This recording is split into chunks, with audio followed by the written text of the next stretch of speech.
What do you get if you cross a role-playing game with a first-person shooter? That's the question about to be answered by Borderlands, a new sci-fi adventure from Gearbox Software. I'm here today to talk to the company's CEO, Randy Pitchford. Where did this idea of combining these two very different genres come from? Well, I think we've made shooters our entire careers at Gearbox, and shooters are fun, and they're visceral, and there's a skill test that's really, really interesting. But some of the role-playing games, like I think one of the earliest earlier influences was Diablo. And these role-playing games, there's something compulsive about it, about collecting loot, about getting more powerful. I'm surprised it hasn't been done sooner effectively, blending these genres. Some folks have attempted it from different vectors. I think we're amongst the first to start from the shooter vector and to layer in just the action-oriented parts of the role-playing loop. It seems a bit like it's a Western in space. Could you tell us a little bit about the story? Yeah. The setting is really interesting. It takes place on the planet Pandora, which is in the outskirts of space. A place you don't ever want to go to unless you've got a reason. It's very dangerous out there, very violent. It was settled years ago by corporations looking to mine the place. They even brought in convicts as free labor that they worked in these mining facilities. But it's a very huge planet, and it takes decades for it to revolve around the sun. When they first arrived, it was winter, and then years later, it kind of became spring, and all these creatures started coming out of hibernation, and they started eating the people there. So it became very expensive and very dangerous for the corporations to stay. So they all left. But there's a discovery in this universe. There's a legend of the vault.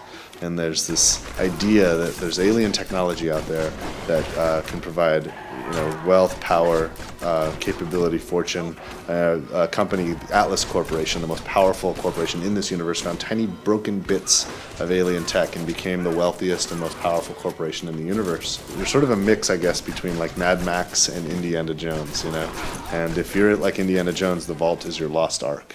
And you have 3 different character classes in the game. Could you explain that? Yeah, there's actually, we started developing with 3. We actually added a 4th character class, and this was one of many decisions we made in 2008 to make the game larger and bigger. The first 3 were the soldier class, and then there's a siren class, who's kind of like she's a mysterious creature that she has magical powers, like she can phase walk. And when she phase walks, she kind of goes into this ethereal state. Enemies can't see her, they can't hurt her, and she can move very quickly.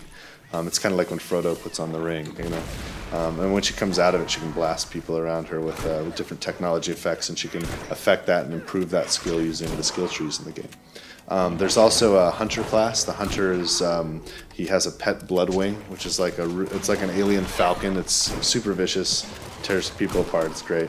And he's also a specialist with sniper rifles, and he has all kinds of interesting skills based on like chaining kills together and kind of being the one shot, one kill kind of perfect assassin.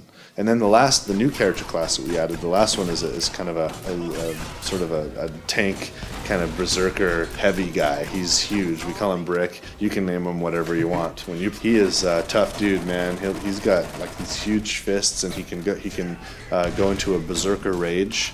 And when he goes, it's kind of like he goes mad, like he becomes like the Incredible Hulk, and he just starts swinging his fists around, and you can just run up to guys and just punch them and jib them, just by punching them in the face. It feels great, and it's a lot of fun. And the voice actor is outstanding. The guy just like, rah, rah.